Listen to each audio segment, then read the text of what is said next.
6:59. We got 1 minute. There may be somebody stranded that needs to get here. But let's go ahead and find our number 174. I gave my life for thee. 174.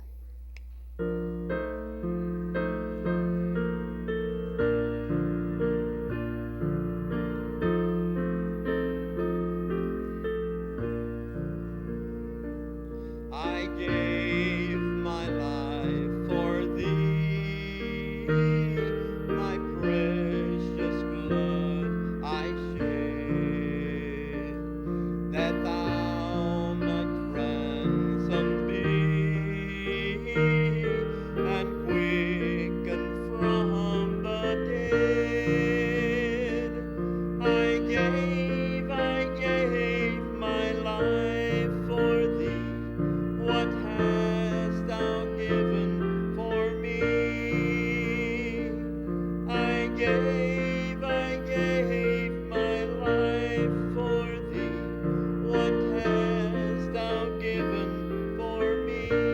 Let's do the fourth stanza. And I have brought to thee down from my home above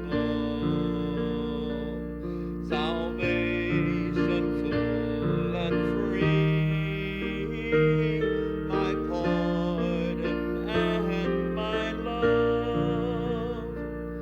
I bring rich gifts to thee. What hast thou brought to me? I bring rich gifts to thee. What hast thou brought to me? Thank you for the good singing.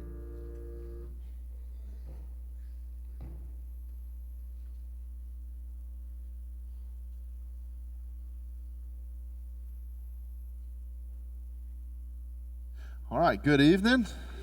Hope everybody's had a good first half of the week, I reckon. This evening we'll be in Psalm number 11 as we kind of walk through the book of Psalms for a little bit.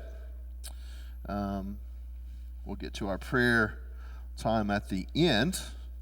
But Psalm 11 is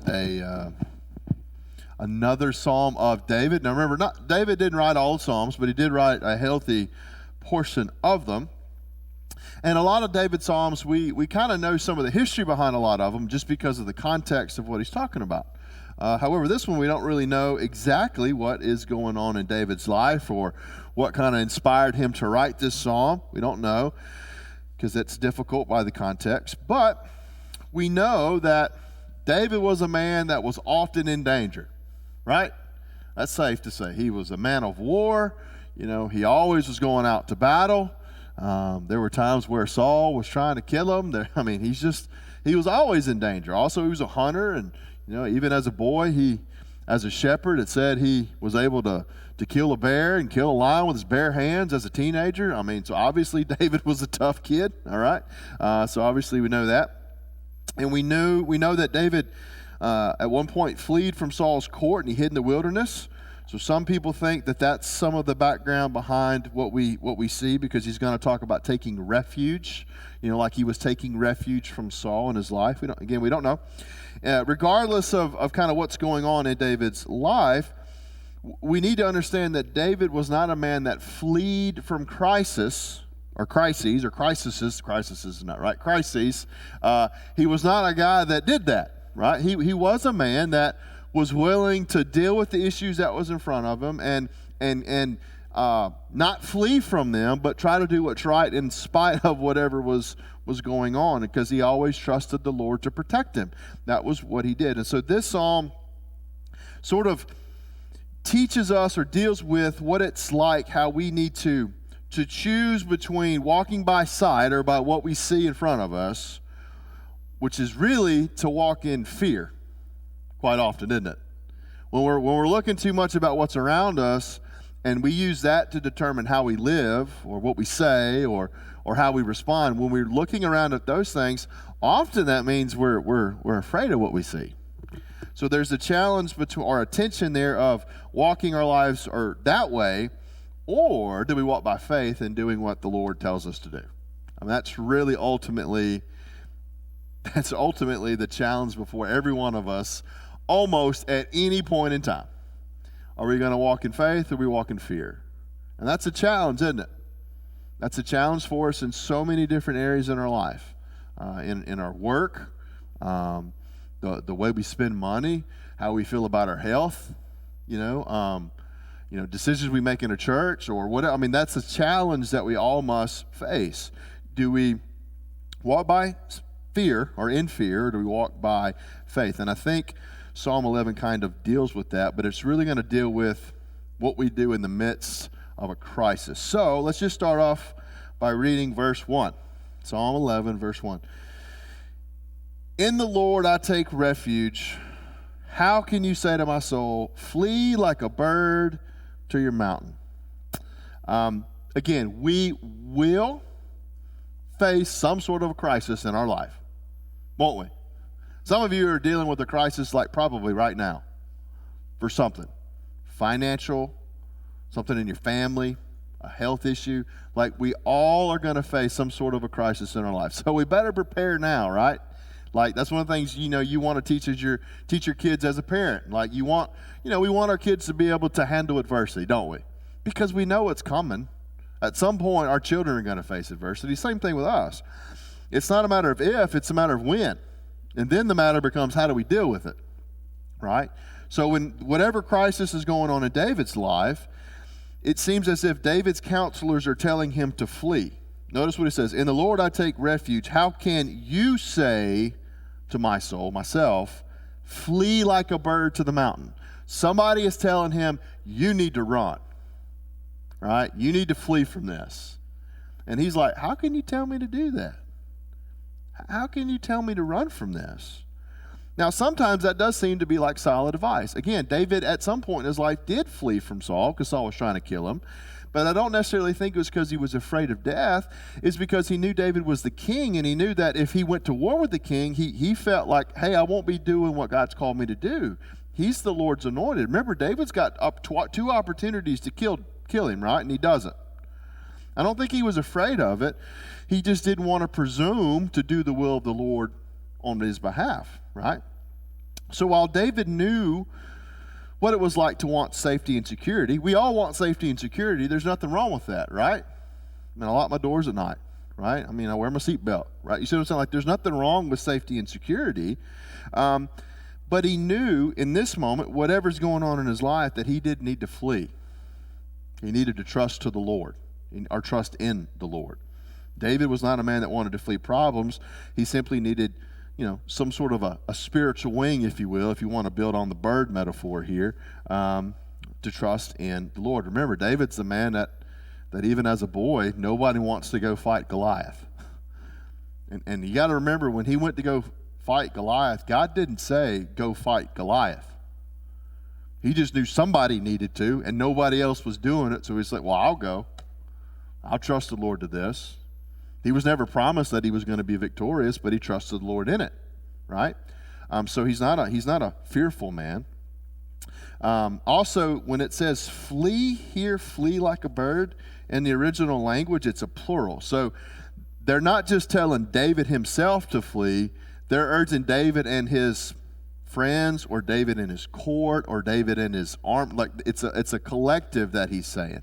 So I also think part of him, he's saying, like, I'm the leader of this group. I can't flee because I don't want all of us to flee. So sometimes we also need to remember that sometimes the way we lead out in things can help a collective. Does that make sense? Like, people are watching how we respond to things, aren't they? So if we respond to things well, I think that can inspire other people to do the same. Now, we must flee from temptation. Right? We must flee from that. The Bible's clear.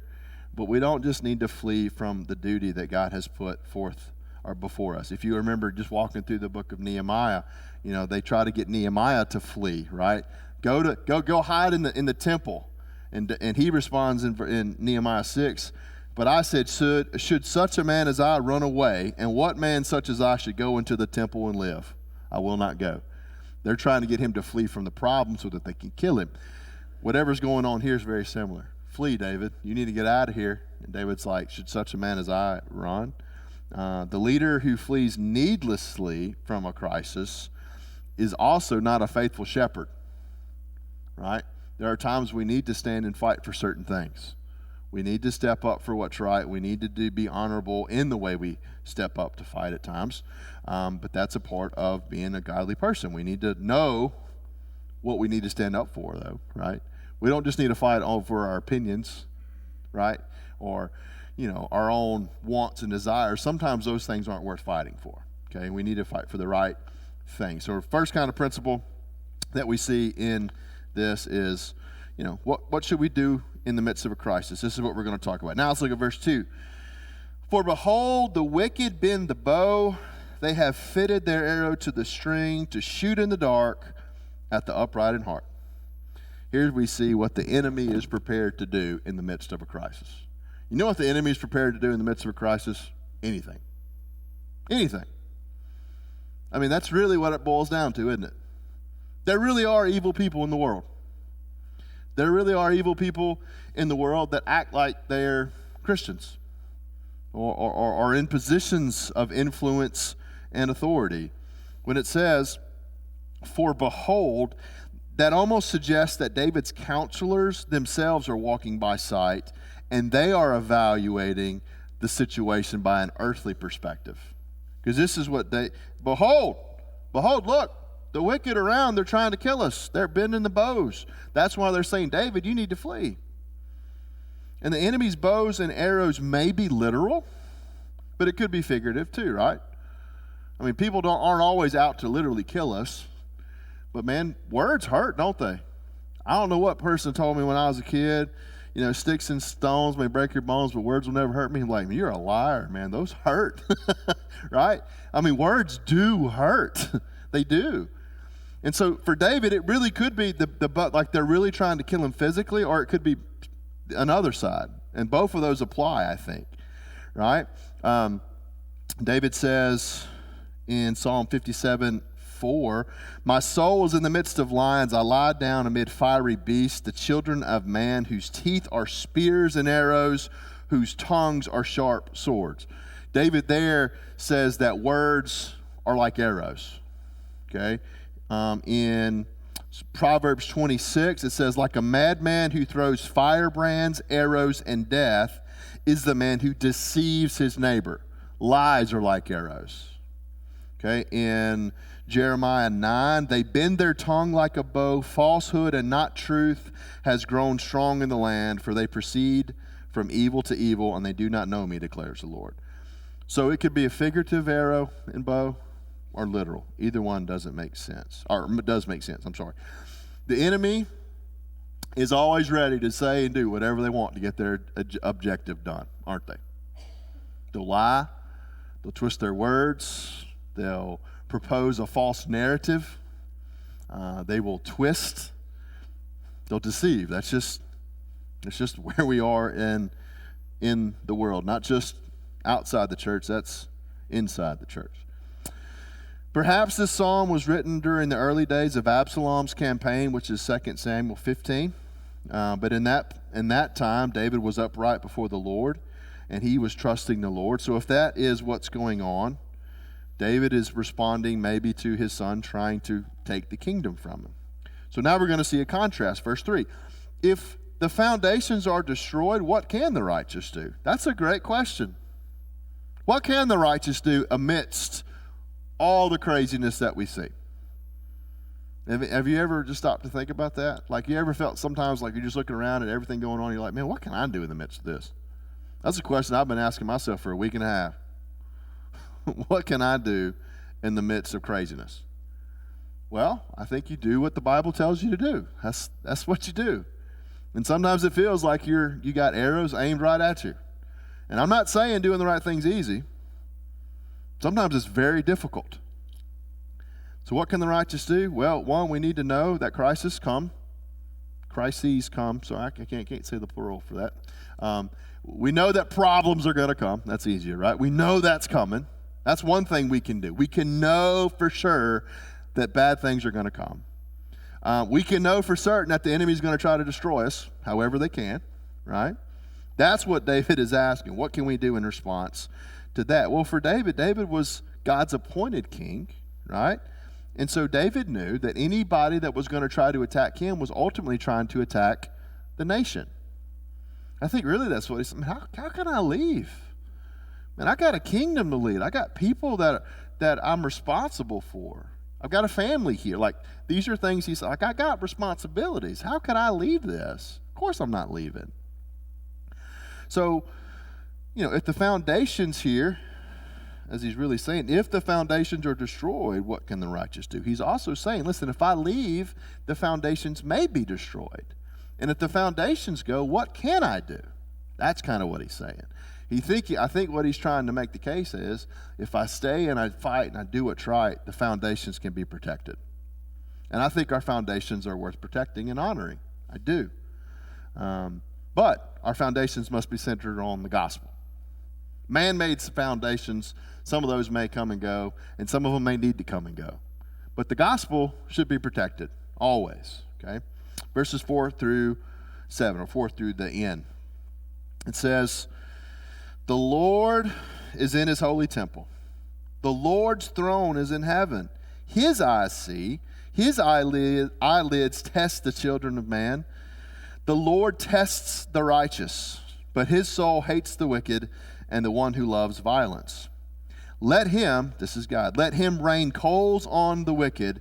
Fire and sulfur and a scorching wind shall be the portion of their cup. For the Lord is righteous. He loves righteous deeds. The upright shall behold his face. Well, to answer verse 3, what can the righteous do? Remember what David just wrote. Okay? What we must trust what the Lord's going to do. That's how we respond to problems, isn't it? We got to trust the Lord, right? Man, it's easy for us to sit around and look at the world, because the world's messed up, isn't it? I mean, let's be honest. It's evil. There's wickedness. There's sin. There's problems. There's despair. There's poverty. There's sickness. I mean, all of these issues that we see in life, whether it's the real issue of COVID, where people are suffering and dying, cancer, disease, sin, child abuse, sexual abuse, poverty. All of these are real issues that we can't escape, right? We just got to understand that. It's easy for us to look at all of those problems and get overwhelmed by them. And COVID's a real issue. We got to make the best decisions we can as an individual, as a family, as a church, while respecting people that have different opinions of us. But it's a real issue, and it's not going anywhere. And we've just got to figure out our own church perspective on how we can deal with it the best way we can. Sickness, poverty, all of these things that we can't get away from. The problem is, I think, or a problem is when we focus so much on the problem that we just kind of forget the Lord's place in all this. Or maybe our place with the Lord in those things. Trust the Lord. Make good decisions. Be as wise as we can. But we need to learn deeply and intimately that God really is sovereign over everything. He's in control. And I don't know what to do with that sometimes. I don't know. Did anybody struggle with that, knowing that God's in control, and then you look around and you're like, well, why is it a little bit better than this? I struggle with that. But you know what? We're messed up people. And I'm not saying we're the responsibility. We're responsible for all the evil, but sin is a real thing too. God is sovereign, but people are sinful, and we gotta wrestle with that. So David trusted the Lord, it says, who's in the holy temple, and that is the person that he's trusting. The Lord is in his holy temple. The Lord's throne's in heaven. His eyes see. His eyelids test the children of man. When the foundations of the earth were destroyed, in verse 3, when he's using that as an example, he remembered the Lord who spoke everything into existence. So what if the foundations are destroyed? God's in heaven, and he's eternal, is what he's saying. If you'll remember Isaiah 6, I love this verse, or this passage. He says, in the year that King Uzziah died, I saw the Lord sitting upon a throne, high and lifted up, and the train of his robe filled the temple. Above him stood the seraphim. Each had 6 wings. With 2 he covered his face, and with 2 he covered his feet, and with 2 he flew. And one called to another and said, Holy, holy, holy is the Lord of hosts. The whole earth is full of his glory. And then it says, and the foundations of the thresholds shook at the voice of him who called, and the house was filled with smoke. We may worry about the foundations of the earth, but man, the foundations in heaven shake at God's voice. And so we need to trust that one. That's a lot bigger than my problems. I think that's probably bigger than yours too. The word test at the end of verse 4, test the children of man. That word kind of has this idea of testing metals by fire is kind of the concept, right? God's eyes test us in that way. Meaning, I think, God's eyes, they look in the very heart of who we are, right? God sees us for who we are, while Satan tempts to bring out the worst in us. God is looking internally at who we are. And my hope is that he looks at us through the lens of Jesus and the blood that he shed on for us on the cross. And so David's really kind of using a few images to describe the judgment that God has prepared for the wicked. Now that's important because he's already said the wicked bend the bow, and it may look bad on the outside, but God sees everything and he's going to judge them. Okay? He basically saying fire and brimstone, right? They're going to descend on him because that's the fire and sulfur, right? Talks about a scorching wind. And then it says a fire and scorching wind shall be the portion of their cup. There's a scorching wind, and the portion of the cup is almost like a poisonous cup, like they're drinking poison is kind of what it is. Drinking the cup is usually the term reserved in the Old Testament for the wrath of God. So there's some symbolism in the New Testament when Jesus says, should this cup pass from me? He's really saying, should the wrath of God pass from me? What he's really saying is that when I go to the cross, the wrath of God's coming upon me. Jesus knows this. And so he says, should that pass from me? He's like, I can't run from this because this is God's plan for me to save mankind. So I can't let the cup pass, but here the cup of judgment is going upon someone. Just as Jesus is saying, the cup's going to come upon me, and the full wrath of God for every man's sin is going to be played upon me. It actually prefigures the cross, which reminds us that the wrath of God goes towards people that are sinful. And apart from the work of Jesus in our lives, and that's for us too. So we want to make sure we're the people that God's called us to be. So David here is saying God's going to judge the wicked. But what does God have for us? Well, look at verse 7. The Lord is righteous. He loves righteous deeds. And then it said, the upright shall behold his face. We get the wrath of God or we behold his face. That's the options in the end. And we're waiting for us. And that's good news, folks. So instead of God turning his face from us, he accepts us through what Jesus does for us. And that's good news. That means we're no longer condemned. The wrath of God's no longer going towards us because Jesus took it for us. And instead, one day we'll behold Jesus' face in heaven because Jesus has saved us. So when Jesus returns, unfortunately, those who've rejected him is going to be cast away from his face, from his presence, while we get to be welcomed in. And I know in a day like today, people don't want to talk about hell much, but it's real. Hell's real, it's eternal, and eternity is a long time. And apart from Jesus' work on our behalf, all of us would be deserving to go there.